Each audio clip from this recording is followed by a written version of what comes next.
Assalamualaikum warahmatullahi wabarakatuh. Masya Allah, tabarakallah. Saya sekarang berada di Barito berdakwah di Provinsi Gorontalo.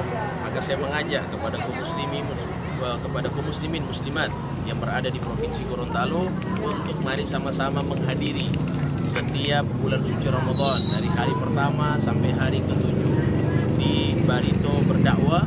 Insya Allah menghadirkan para penceramah, para pendakwah yang insya Allah bisa memberikan pencerahan kepada kita semua, dan juga insya Allah bisa meningkatkan keimanan kita kepada Allah Subhanahu wa Ta'ala, sehingga kita bisa menjalankan ibadah di bulan suci Ramadan dengan semaksimal mungkin. Dan bagi Anda yang lupa untuk hadir atau berhalangan untuk hadir, jangan khawatir. Ini insya Allah dimasukkan di channel YouTube, ya, di YouTuber Gorontalo, Masya Allah. Jadi untuk bisa sama-sama nonton di situ bagi kita yang tidak bisa hadir. Barakallahu fikum, mudah-mudahan semuanya kita diberikan taufik. Syahrul Mubarak. Assalamualaikum warahmatullahi wabarakatuh. A'udzu billahi minasyaitonir rajim. Bismillahirrahmanirrahim. Assalamualaikum warahmatullahi wabarakatuh. Alhamdulillah, wassalatu wassalamu ala rasulillah sayyidina wa habibina Muhammad ibn Abdullah wa ala alihi wa sahbihi wa mawala. Subhanaka la ilma lana illa ma 'allamtana innaka antal alimul hakim. Rabbi shrah li sadri wa yassir li amri wa hlul 'uqdatam min lisani yafqahu qawli wahdi qalbi wa saddid lisani bihaqqi sayyidi wa habibi Muhammadin sallallahu alaihi wasallam. Allahumma inna nas'aluka ma sa'alaka minhu 'abduka wa nabiyyuk Muhammadun sallallahu alaihi wasallam wa ibaduka salihun, wa na'udzu bika min syarrin mimma ista'adzaka minhu 'abduk wa nabiyyuk Muhammadun sallallahu alaihi wasallam wa ibaduka salihun, wa antal musta'an wa 'alaikal balagh wa la haula wa la quwwata illa billahil 'aliyyil 'azim. Yang kami hormati para panitia setiap tahun di bulan suci Ramadan, panitia Barito berdakwah. Kita doakan mudah-mudahan para pengurus semuanya diberikan kesehatan oleh Allah, panjang umur, semua urusannya dimudahkan, hutang-hutangnya dilunasi. Banyak hutang berarti. Hutang banyak sekali, bikin pusing hutang. Alhamdulillah.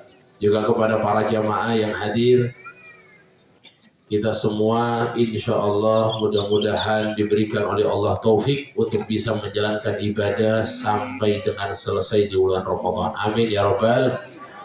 Alhamdulillah, saya diminta hari kedua ceramah. Saya kalau ceramah itu biasanya saya bagi dua sesi. Ceramah itu pertama materi yang saya sampaikan, yang kedua adalah tanya jawab. Jadi saya mau Bapak Ibu harus bertanya walaupun 3 pertanyaan. Boleh atau tidak panitia? Boleh. Supaya ada yang tidak tahu hukum bisa bertanya, kadang-kadang malu. Dan itu manfaat sekali. Nanti kalau saya di akhirat dipertanyakan sama Allah, kenapa pernah datang di Barito, ada yang tidak tahu hukum, kenapa kamu tidak persilakan bertanya? Nah, maka insya Allah saya minta Bapak Ibu, insya Allah sebentar, saya kasih materi tidak lama. Insya Allah cepat, cuman insya Allah kalau bisa setelah saya memberikan materi ada tanya jawabnya. Bapak Ibu hadirin yang dimuliakan Allah Ta'ala, biasanya di sini berapa jam Pak Ustaz? Setengah jam. Setengah jam, baik, berarti 15 menit tausiah, 15 menit tanya jawab. Hadirin yang dimuliakan Allah Subhanahu wa Ta'ala, bulan Ramadan ini bulan mulia. Kita setiap tahun sudah tahu, dengar dari ceramah, dengar dari khatib, menjelaskan tentang keutamaan Ramadan. Intinya Ramadan ini, kalau seandainya kita tahu keutamaan di dalamnya, dan kita orang bisa lihat pahala. Ini pahala misalnya Allah kasih setiap puasa, setiap kali zikir, setiap kali tasbih, setiap kali sholat tarawih. Kalau kita bisa lihat, maka kata Nabi Muhammad, "Lau ya'lamul ibad ma fi Ramadan latamannat ummati antakuna sanatu kulluha Ramadan." Kalau seandainya umatku itu tahu, kalau seandainya hambaku tahu, kalau seandainya manusia tahu apa yang berada di dalam bulan Ramadan tentang keutamaan pahala yang Allah berikan, maka orang-orang akan berharap dari setiap bulan itu semuanya menjadi Ramadan. Karena keutamanya sangat banyak.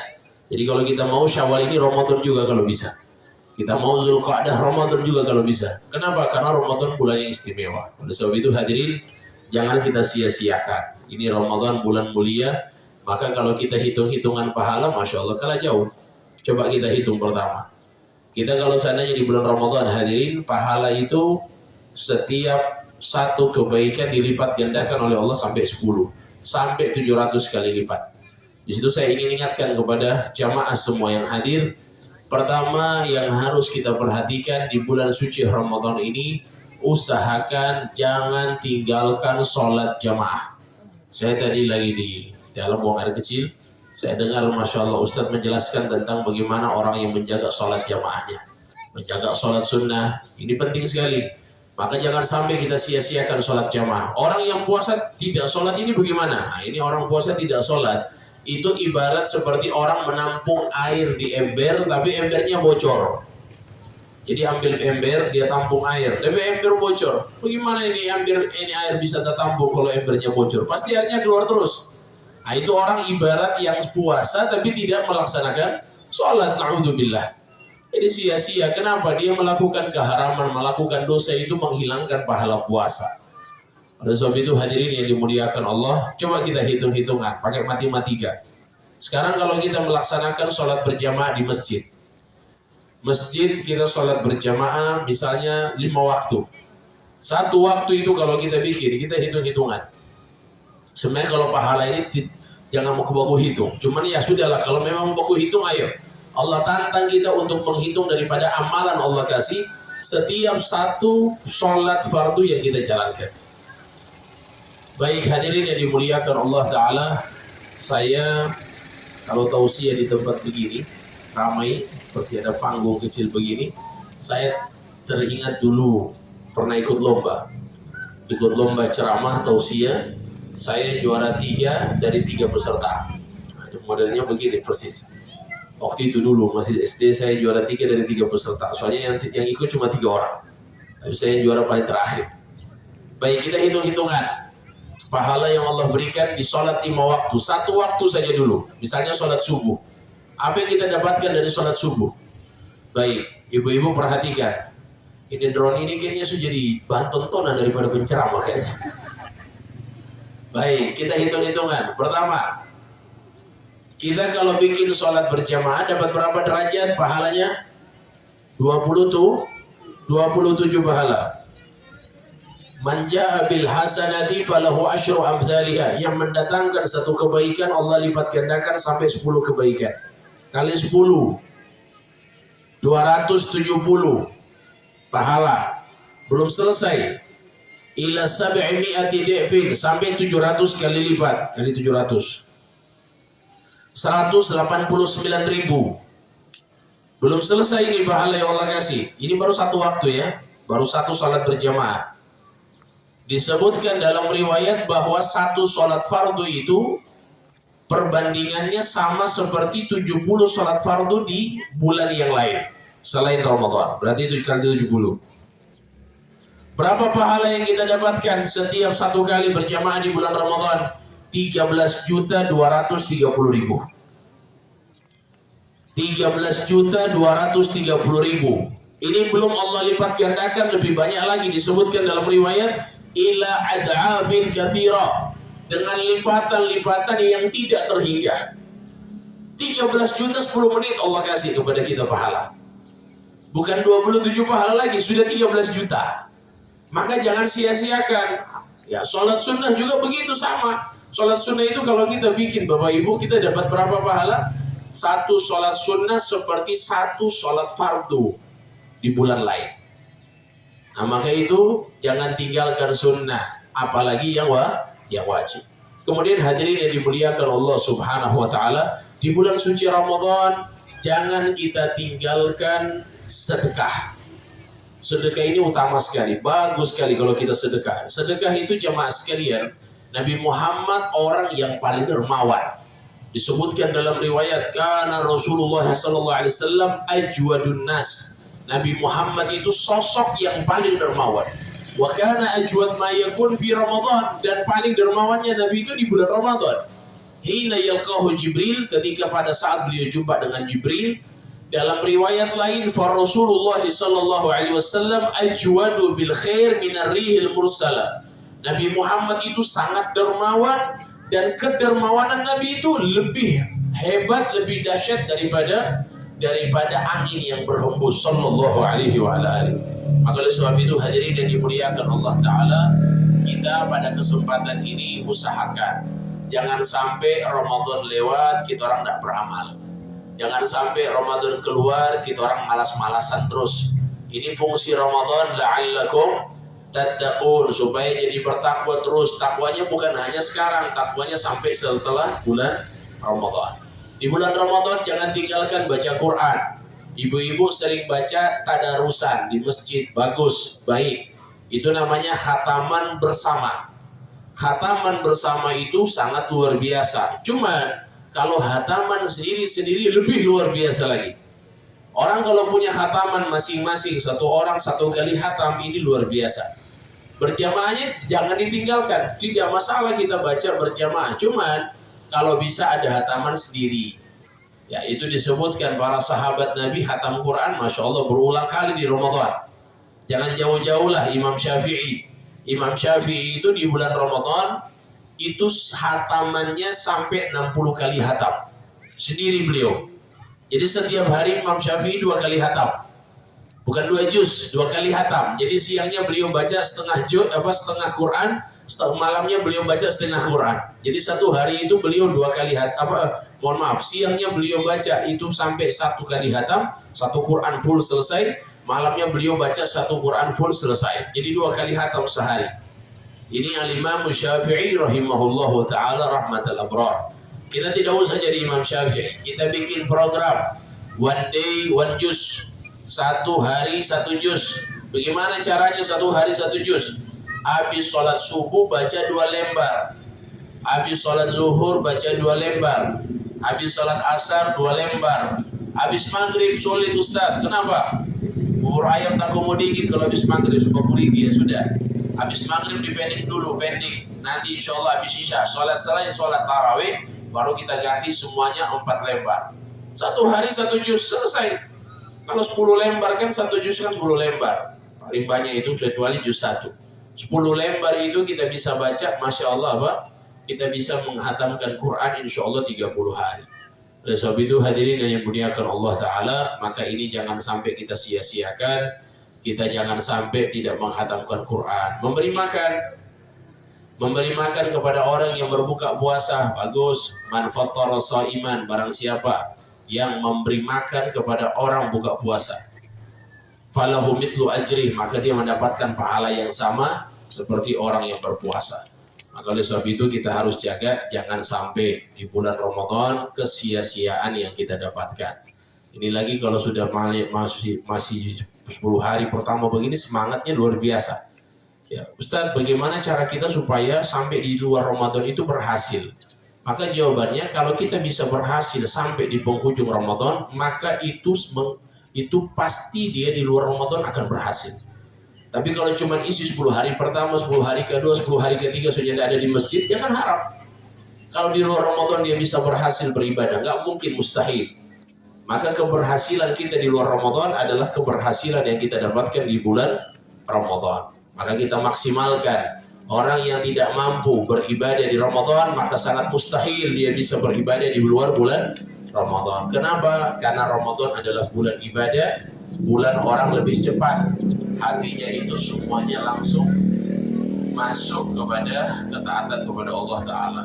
Baik hadirin yang dimuliakan Allah, saya sudah ceramah kurang lebih mau 15 menit. Maka saya minta kepada bapak-bapak, ibu-ibu bertanya minimal 3 pertanyaan. Ada mic 1 lagi insya Allah? Tidak ada? Ada ya? Oke. Saya minta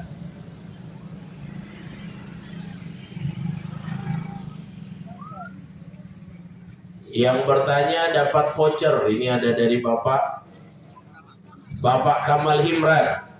Jadi yang bertanya akan dapat hadiah voucher berarti. Masya Allah. Baik, oleh sebab itu Bapak Ibu yang bertanya dipersilakan. Pertanyaannya berkaitan dengan Ramadan. Mau tanya hukum, mau tanya apa saja, silakan. Angkat tangan. Sebelah kanan. Oh iya, dari Bapak. Silakan. Mana mic-nya? Ada.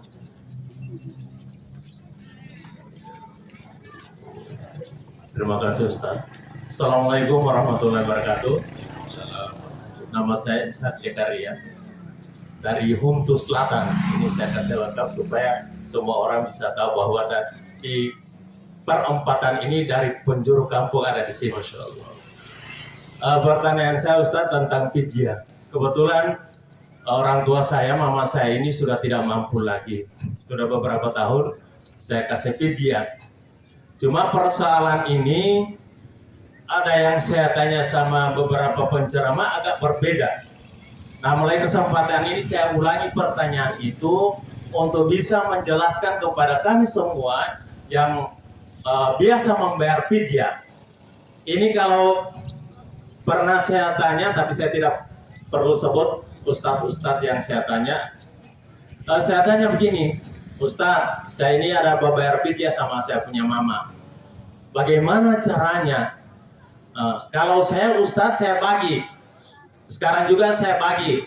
Untuk 30 hari itu saya bagi 5 hari untuk per orang supaya bisa beredar ke beberapa orang.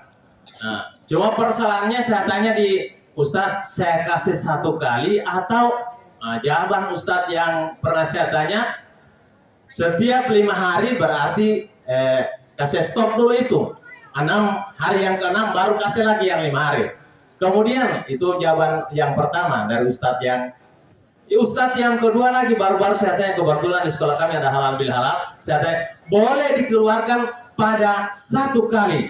Saat keluarnya itu kan harus pada puasa pertama. Kemarin alhamdulillah saya sudah kasih 2 orang untuk 10 hari.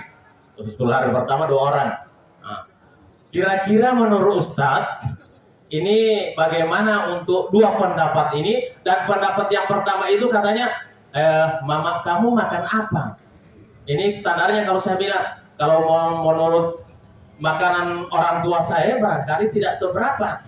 Ini mohon maaf, ini bukan dalam arti kita saya mau pidiakan orang tua 50.000 1 hari. Kalau di Ustadz tadi ditanya, makanan orang tua kamu apa? Kalau dihitung tidak sampai 10.000 karena orang tua saya sudah tua. Nah, kemudian yang kedua Ustadz, saya pernah sholat di Villa Muta. Ini jangan sampai saya agak ragu-ragu. Sholat nyambung. Kan tinggal beberapa yang sholat 20 yang tapi ikut witir. Tinggal sambungnya itu baru sambung lagi dengan Pak berarti maksudnya? Ya. Jamaah. Oh, jamaah. Nah, saya bilang, nanti ini ketemu seperti gini. Barangkali ini perlu diluruskan supaya untuk menghilangkan rasa keraguan dari kami. Witirnya langsung 3 rakaat maksudnya? Ya, 3 rakaat. Langsung 3 rakaat, ya. Baik. Barangkali seperti itu Ustaz. Assalamualaikum warahmatullahi wabarakatuh. Waalaikumsalam warahmatullahi wabarakatuh. Ada lagi supaya 1 kali dijawab. Ada lagi? Oh ibu, sana ibu. Laku voucher Indomaret sudah isi 50.000 ya. Perkenalkan nama dan alamat. Assalamualaikum warahmatullahi wabarakatuh. Waalaikumsalam. Mas saya SK Kasim dari Kelurahan Buaya Timur. Yang ingin saya tanyakan mengenai hatam Quran, Ustaz. Di sini kan seperti yang Ustaz jelaskan, setiap hari 1 juz.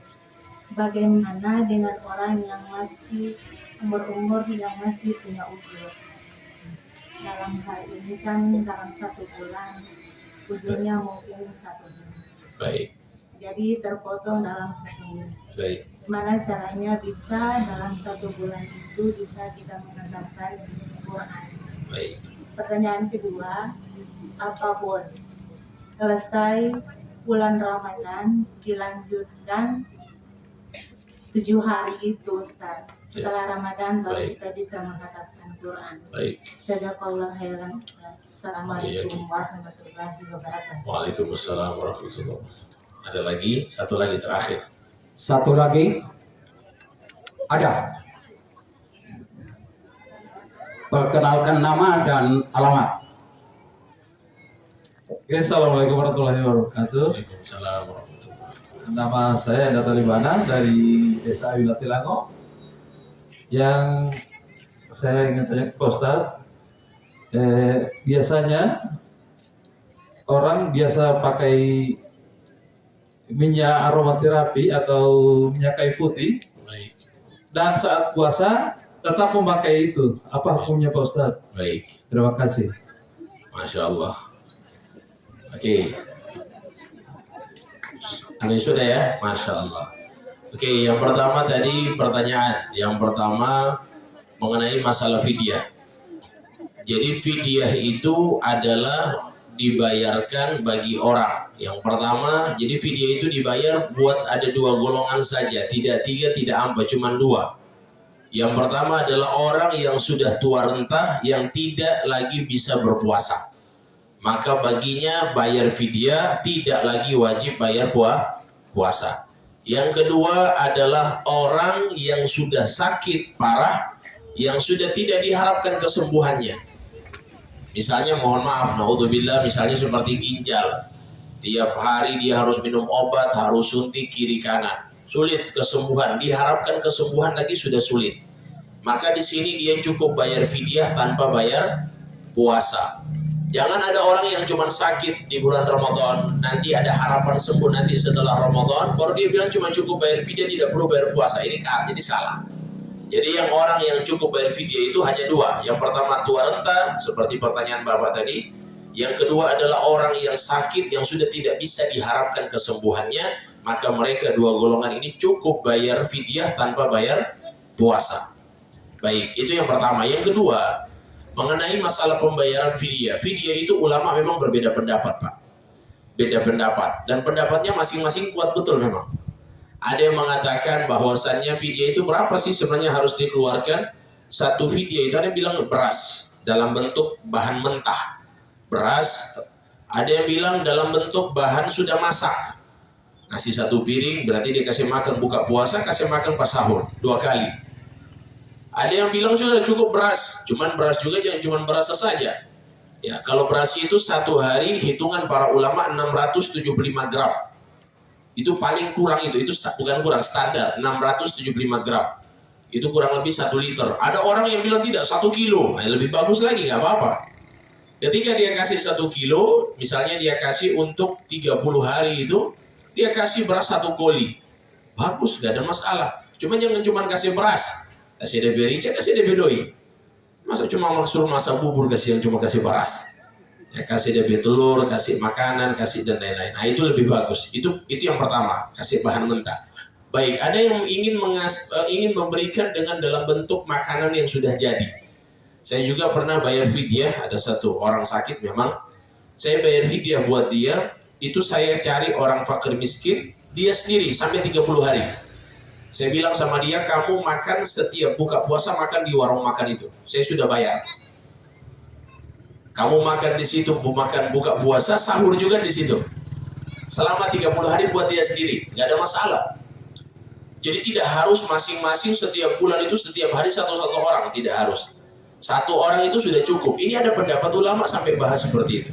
Kemudian juga masalah tadi ada yang mengatakan boleh bayar sekaligus, ada juga yang bilang begitu. Dari awal puasa langsung bayar untuk 30 hari punya, ada juga. Ada yang mengatakan tidak, setiap hari harus satu-satu. Ya, setiap hari dibayar. Ada yang mengatakan sudah pakai standar yang kayak Pak tadi, 5 hari. Intinya semuanya benar. Yang tidak benar yang tidak bayar fidyah sama sekali itu baru tidak benar. Jadi semuanya benar, tidak ada masalah selama dia masih bayar fidyah. Dan bentuk fidyah itu paling ringan yang saya sampaikan tadi dalam bentuk bahan mentah atau dalam bentuk bahan yang sudah dimasak. Nah, kemudian sesuai dengan makanan, sebenarnya begini, bukan makanan dari yang dimakan orang tua, tapi standar yang dimakan oleh keluarga. yang dimakan oleh keluarga. Kalau keluarganya misalnya makan nasi putih, ada sayurnya, ada lauknya, ada lengkap begitu, maka begitu juga yang harus diberikan kepada fakir miskin. Bukan orang tua suka makan bisa setengah mati, bubur kadang-kadang lagi, ya kan? Tapi standar keluarga yang ada di dalam rumah seperti itu, yang tinggal dengan orang tua, atau standarnya umumnya orang yang makan sesuai dengan levelnya bapak dalam ekonomi, seperti itu. Wallahu a'lam. Baik, itu pertanyaan yang pertama. Pertanyaan yang kedua, masalah witir. Mudah-mudahan bisa difahami Pak ya. Iya. Iya. Oke. Witirnya kita ikut lagi 2 rakaat itu. 2 rakaat saya bilang, mau apa ini? Kita makmum yang 20 katanya salat niatnya tarwih. Oh, paham. Ya. Jadi tinggal nyambung 1 kali terakhir. Oke. Pada sambungan untuk yang 20 itu terakhir. Baik. Jadi bolehkah kita menjadi makmum bagi orang yang imamnya ini sholat witir? Oke. Boleh atau tidak? Jawabannya boleh. Tidak ada masalah. Jawabannya boleh, tidak ada masalah. Yang penting sholatnya kita si makmum tidak lebih kurang daripada imam. Nggak ada masalah, niat tarwih, nggak ada masalah. Tidak ada masalah sama sekali, tetap sholatnya sah. Ya, justru itu kita niat misalnya di belakang niat sholat tarwih. Yang penting sholatnya kita itu tidak kurang daripada imam. Contohnya begini, kita sholat misalnya, contoh begini ya, contoh. Imamnya niat sholat, misalnya yang wajib. Jangan cari yang sunnah dulu, yang wajib dulu yang penting. Wajib berarti lebih tinggi. Misalnya ada orang yang niat sholat isya. Kita di belakang ini sudah sholat isya, cuman kita diajak untuk sholat isya berjamaah lagi misalnya. Saya niat, saya ini punya hutang dulu, sholat maghrib belum saya ganti. Saya mau sholat maghrib di belakang orang yang sholat isya. Boleh atau tidak? Nggak boleh. Kenapa? Karena jumlah rakaatnya nggak sama. Paling tidak sama atau lebih, jangan kurang. Saya kan 3 rakaat maghrib. Isya berapa rakaat? 4. Itu namanya tidak sah. Selama sama atau lebih daripada rakaatnya, maka itu nggak ada masalah, seperti itu. Walaupun niatnya beda, seperti itu Pak. Wallahu a'lam. Kemudian berikutnya mengenai masalah khatam Quran. Bagi wanita haid, ya kita langsung gampang supaya ibu paham. Udzur itu haid tadi yang dimaksud. Taruhlah wanita haid selama 6 hari 7 hari di Ramadan. Bolehkah dia baca Quran? Nggak boleh. Ini kadang-kadang ada yang bilang boleh baca Quran di Ramadan walaupun haid. Nggak bisa. Ustadz, saya tanpa pegang Quran, walaupun tanpa pegang Quran. Di dalam puasa Ramadan, wanita haid tidak boleh. Ataupun di luar Ramadan, baca Quran lagi haid haram, nggak boleh. Baca dan menyentuh. Kalau orang tidak punya wudu, bisa baca tanpa menyentuh. Orang tidak punya wudu bisa baca Quran tanpa menyentuh. Tapi orang yang haid tidak bisa menyentuh dan tidak bisa baca. Kalau dia baca dengan niat tilawah, ingat ya, niat tilawah, bukan niat untuk menjaga diri. Contoh dia baca Quran dengan niat menjaga diri, dia baca ayat kursi sebelum tidur, itu kan niat jaga diri. Dia baca Al-Ikhlas sebelum tidur, Al-Falaq sebelum tidur, An-Nas sebelum tidur, itu niatnya menjaga diri dari jin, dari setan, dari sihir, dari santet misalnya. Itu boleh, padahal Quran yang dia baca dalam keadaan haid gak ada masalah, karena niatnya bukan tilawah, bukan niat ibadah baca Quran. Bisa difahami ya? Kalau niatnya ibadah baca Quran, haram bagi wanita haid, gak boleh.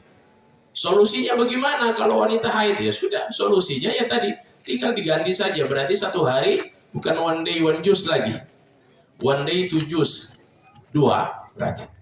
Jadi bisa bikin 2 untuk melengkapi yang 7 hari itu yang kosong nanti kita ketika dalam keadaan haid, seperti itu. Bukan kita ya ibu-ibu, kalau kita laki-laki haid juga berarti. Cuma biasanya kalau 10 hari terakhir begitu banyak juga laki-laki haid di jalan. Biasanya ada, ya kan? Apalagi sejak masuk di warung sejak buka soalnya 10 hari terakhir. Yang masuk di warung ini laki-laki haid, hati-hati.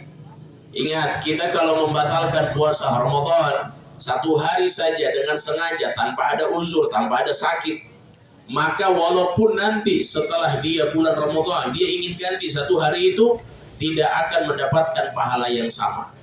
Sampai-sampai dikatakan kalau seandainya ada orang yang mengganti puasanya ketika dia di Ramadan tanpa ada uzur, maka walaupun dia ganti 1 tahun penuh, nggak bisa mengganti 1 hari di bulan Ramadan.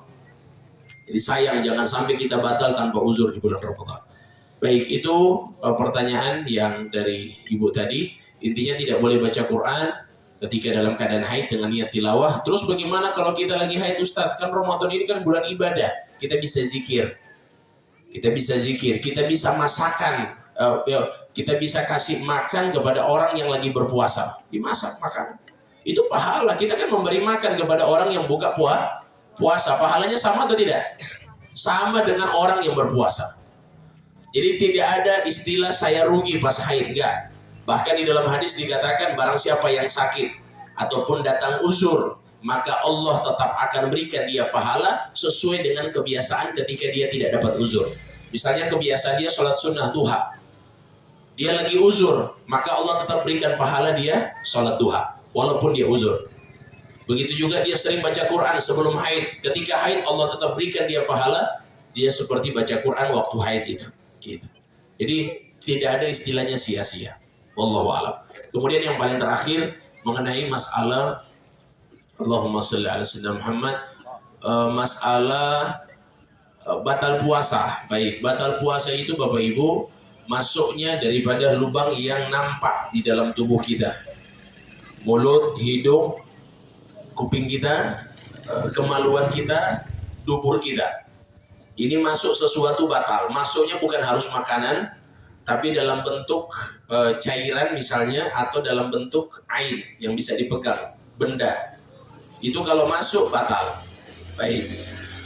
Kalau pertanyaannya Bapak tadi minyak kayu putih, ulama menjelaskan tidak membatalkan, yang penting ada udzur. Ya, bukan dia cuma ingin menikmati saja, memang dia ada flu barangkali atau masuk dingin, nggak apa-apa, cium-cium, tidak membatalkan puasa. Aroma itu yang kasih masuk di hidung juga tidak membatalkan. Yang membatalkan itu yang kalau makan, kalau minum, cairan yang masuk dan lain sebagainya. Ada orang misalnya kasih masuk pulpen pada pemulu, batal atau tidak puasanya? Cuman begini, batal atau tidak? Tidak, karena belum lewat kerongkongan. Cuman makruh kalau dikasih masuk pulpen yang ada hambak begitu. Jadi usahakan kalau misalnya dia cuma taruh di dalam mulu begitu tidak membatalkan, kecuali di pulpen dia talang. Kalau pulpen dia talang baru batal. Selama dia belum telan belum batal. Nah, ini dibahas juga sama ulama. Intinya tadi pertanyaannya nggak membatalkan. Baik, hadirin yang dimuliakan Allah Ta'ala, menelan ludah boleh atau tidak di siang hari Ramadan? Boleh. Yang bilang ini boleh berarti jangan pernah telan ludah pas puasa. Boleh, tidak ada masalah. Yang penting pertama syaratnya harus murni ludah. Tidak boleh ludah bercampur dengan orson. Kekuah soto barangkali. Harus murni ludah, dia telan. Syarat yang kedua harus ludahnya sendiri, bukan ludah orang lain. Ya iya, misalnya ada orang sering bercerita, dia punya ludah selalu terpancar. Dan orang yang dia ajak bercerita, dia punya mulut selalu terbuka. Nah, transfer. Dan dia sadar misalnya, dia sadar ludahnya itu sudah bercampur dengan orang lain, kemudian dia telan, batal. Syarat yang ketiga, menelan ludah dibolehkan tidak keluar dari batasan bibir ini. Kalau sudah keluar dari batasan bibir, maka di sini puasanya batal. Misalnya ludah yang sudah keluar, ini keluar ini baru dia tarik. Ada begitu kan? Biasanya ketika masukkan benang ke jarum, mulutnya kita buka. Nah itu juga keluar biasanya. Kemudian dia tarik. Ketika dia tarik, kemudian ludah yang dia tarik itu sudah keluar dari batasan bibir, dia telan, batal puasanya. Wallahu a'lam. Sudah? Setengah jam? Sambung Pak Ustadz. Boleh. Kalau yang bagali telinga, jadi berarti udah pengalaman bagali telinga. Gale talinga pakai katembat. Di sini ada dua pendapat. Pendapat yang pertama mengatakan batal. Batasan memasukkan sesuatu ke lubang telinga itu cuman ukuran jari kelingking. Jari kelingking boleh orang kasih masuk. Lewat dari batasan ukuran jari kelingking batal. Ini pendapat yang pertama. Pendapat yang kedua mengatakan tidak batal. Kenapa? Pendapat kedua bilang begini, karena lubang kuping kita itu tidak masuk sampai ke rongga. Ini rongga. Coba lihat, lubang hidung masuk ke rongga sini, lubang mulut masuk ke rongga sini, lubang kemaluan masuk ke rongga sini, lubang dubur masuk ke rongga sini. Lubang ini tidak. Lubang ini tidak. Justru itu ada ulama mengatakan tidak batal.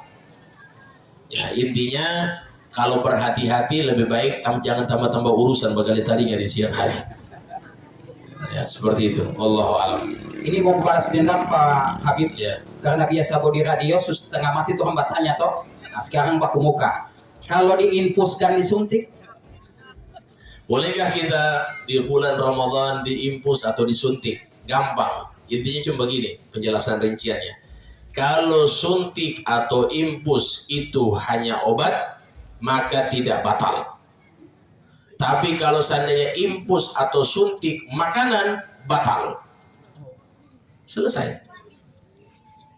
Oh, gampang. gampang. Kecuali suntiknya langsung ke sini, perut. Kalau masih di sini, tangan. Yang penting infus obat, bukan infus maka. Karena ada kan infus makanan sekarang. Ya. Ya, seperti itu. Masih ada? Arif, silakan. Terima kasih Ustaz. Saya hanya menyambung dengan apa yang satu hari satu juz yang menjadi pertanyaan saya.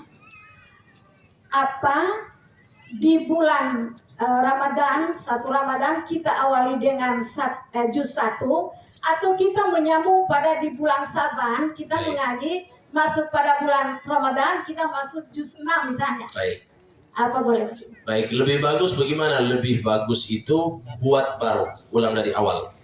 Jadi itu yang 6 juz itu nanti habis bulan Ramadan. Nanti di Syawal kita lanjut. Tapi kalau seandainya khusus Ramadan, kalau bisa ada hataman sendiri yang kita mulai dari 1 juz. Dari juz 1 maksudnya. Dari juz 1 kita mulai sampai selesai hatam gitu. Nanti setelah Ramadan, Syawal kita lanjut yang bulan Syaban punya itu. Seperti itu. Wallahu a'lam. Mohon sebentar, ini yang terjadi di masjid kita Pak Habib. Di tahun kemarin Habib pernah singgung kalau buka puasa kita kita ambil untuk orang khatam itu tidak bisa. Nah sekarang rata-rata masjid di sini mengumpulkan kumpul uang untuk diberikan buka puasa. Nah bagaimana hukumnya? Dan bagaimana juga jamaah yang berbuka itu tidak sesuai dengan konsumsi banyak karena berharap jamaah itu memberikan uang untuk buka puasa. Nanti orang datang nanti habis maghrib baru datang makan, tidak berbuka baru batas. Mengumpulkan uang untuk buka puasa bukan dalam bentuk makanan. Oke. Kalau pertama hukumnya mengumpulkan uang untuk buka puasa boleh. Tidak ada masalah dan tidak dilarang. Kemudian yang kedua ya dia sebenarnya tergantung akad. Jadi boleh, sebenarnya saya tidak melarang orang yang habis makan buka puasa dikasih sama orang yang mengaji setelah itu, nggak ada masalah. Cuman yang saya maksudkan kemarin harus bertanya, akadnya harus jelas. Ini makanan buat orang buka puasa. Caranya bagaimana? Nanti selesai orang buka puasa baru dia punya sisa kue dikasih sama orang mengaji. Itu cara yang pertama. Cara yang kedua bertanya. Ketika ada orang kasih makanan atau ada orang kasih uang, akadnya begini. Ini uang untuk orang buka puasa dan operasional semuanya yang ada di masjid. Gitu, cara akadnya begitu. Kita harus rubah akad supaya kita tahu, oh berarti ini uang buat orang buka puasa dan semua keperluan masjid. Maka itu kita bisa pakai untuk baca Quran, kasih itu kuenya bisa dibelikan, sudah begitu. Dan orang itu biasanya langsung bilang iya, tidak mungkin, oh tidak boleh, cukup berpuasa, jangan yang, ya, ada yang begitu. Tapi insya Allah selama saya dapati dari pertanyaan, insya Allah tidak ada. Intinya bisa, silahkan makan. Jangan suka gitu kasih khusus tidak makan lagi, kasih orang yang mengaji. Boleh makan, yang penting harus ada akad seperti itu supaya orang yang memberikan juga tahu. Wallahu a'lam. Satu lagi menyambung yang video tadi. Masih video. Afidia sekalian saja Pak Ustadz dengan orang yang hamil dan menyusui. Baik. Terima kasih Ustadz untuk yang kesekian kalinya. Tadi lupa, kan kita membayar fidyah dengan bentuk uang. Nah sekarang Ini untuk menjaga jangan sampai kita melihat ini belum terjadi, cuma untuk menjaga yang sampai akan terjadi. Kita berikan fidyah kepada orang lain, misalnya seperti saya 5 hari, bukan digunakan untuk makan, cuma digunakan misalnya untuk keperluan lain. Kira-kira bagaimana untuk fidyah itu? Justru itu paling penting sekali. Paling penting sekali kita supaya lebih berhati-hati kalau kasih fidyah itu dalam bentuk makanan mentah atau makanan masak, itu paling bagus. Itu yang paling bagus. Uang itu tambahan. Misalnya kita sudah kasih beras, kita kasih tambahan uang. Tapi sesuai dengan ukuran beras, fidyah saya sudah terpenuhi sebenarnya. Uang itu hanya tambahan supaya dia bisa beli ini dan itu. Jadi jangan kasih uang fidyah itu lebih bagus. Kenapa? Khurujan minal khilaf, keluar daripada perbedaan pendapat ulama. Kasihan nanti. Kalau misalnya lebih ternyata yang benar itu adalah yang bayar makanan mentah ataupun makanan masak, maka uang tidak disetujui, maka itu saya rasa sayang. Lebih berhati-hati, namanya ihtiyat dalam agama, berhati-hati dalam agama, maka bayar dengan sesuai apa yang disyariatkan di dalam agama lebih awal. Seperti makanan mentah atau makanan masak, jangan uang. Uang itu tambahan dari setelah fidyah yang sudah selesai. Seperti itu. Itu lebih berhati-hati, Pak. Allahu a'lam. Hamil dan menyusui. Hamil dan menyusui ini paling akhir ya. Matahari sudah mulai ada ini. Semua aus saya tahu ini bapak-bapak. Hamil dan menyusui itu ada rinciannya 3. Dihafal saja gampang ini. Jadi tidak ada istilah orang hamil dan menyusui cukup bayar fidyah tanpa bayar puasa, itu enggak. Tidak betul. Itu salah. Yang benar orang hamil dan menyusui tetap bayar puasa. Nggak ada alasan tidak bayar puasa. Kenapa? Karena orang hamil itu dia sakit yang masih diharapkan kesembuhannya. Kan orang hamil habis hamil kan selesai. So bisa berjalan, so bisa beraktivitas, so bisa semuanya dia bisa bikin. Tapi yang kalau orang sakit tidak diharapkan kesembuhan, mereka ini yang cukup bayar fidyah tanpa bayar puasa lagi. Tapi hamil, maka tetap harus bayar puasa. Jadi rinciannya begini. Kamu tidak puasa, kenapa? Hamil. Oke. Kamu tidak puasa, kenapa? Menyusui. Jadi hamil dan menyusui ini satu paket, sama dia punya hukum. Kamu tidak puasa dikarenakan apa? Dia bilang saya tidak puasa karena saya khawatir kepada diri saya. Nanti diri saya kenapa-kenapa nanti kalau saya puasa. Ini kata si ibu. Jawabannya apa? Berarti kamu nanti setelah Ramadan cukup bayar puasa tanpa bayar fidyah. Cukup bayar puasa tanpa bayar fidyah. Oh, dia bilang yang kedua. Ditanya, kenapa kamu tidak puasa? Saya tidak puasa karena khawatir kepada diri saya dan bayi saya. Baik yang di kandungan ataupun yang sedang disusui. Berarti dua dia takut, DP diri dan DP bayi. Maka di sini juga sama, cukup bayar puasa tanpa bayar fidyah. Kecuali rincian yang ketiga, misalnya dia ditanya, apa sebabnya kamu tidak puasa? Saya cuma khawatir pas saya punya bayi. Kalau saya tidak takut. Mau kenapa-kenapa. Maka di sini dia bayar dua, bayar puasa dan bayar fidyah. Jadi tidak ada istilah tidak bayar puasa, itu nggak ada dalam syariat. Kenapa? Karena yang bayar fidyah saja tanpa bayar puasa cuma dua golongan. Pertama yang tua renta, dan yang kedua yang sakit yang sudah tidak diharapkan kesembuhannya. Intinya ibu hamil dan ibu menyusui tetap mengganti puasanya setelah Ramadan. Wallahu a'lam. Ini penting, memang kadang-kadang orang cuma bayar fidyah, nggak boleh, jangan. Bayar puasa. Bisa dicicil. Misalnya 1 bulan dia hamil, Ramadan dia nggak puasa. Baru menyusui 2 tahun. Dari Ramadan tahun kedua, ketiga juga tidak puasa. Masuk ke tahun keempat hamil ulang, Masya Allah. Kita lanjut lagi. Cuman biasanya orang yang hamil tidak puasa ini sebenarnya harus dia tanya sama dokter. Boleh, saya punya keluarga banyak sekali yang hamil itu puasa. Dan bayinya lahir alhamdulillah normal semua, nggak ada masalah. Cuman memang kadang-kadang khawatir kalau kandungannya lemah. Jadi ditanya sama dokter, konsultasi dokter. Dokter, saya ini hamil, saya pengen puasa, boleh atau tidak? Mau dikasih, tinggal diatur makan. Saya punya keluarga, makan diatur. Jadi dia biasanya makan pagi itu diatur, kalau orang hamil tidak, dia makan malam. Habis maghrib dia makan, jam 9 atau jam 10 dia makan, baru sahur dia makan. Jadi 3 kali makan itu 1 malam. Bisa diatur sebenarnya untuk bayinya. Baru dia puasa, berapa jam? 14 jam, 15 jam. insya Allah bisa bertahan bayinya. Seperti itu. Wallahu a'lam. Yang penting konsultasi dengan dokter.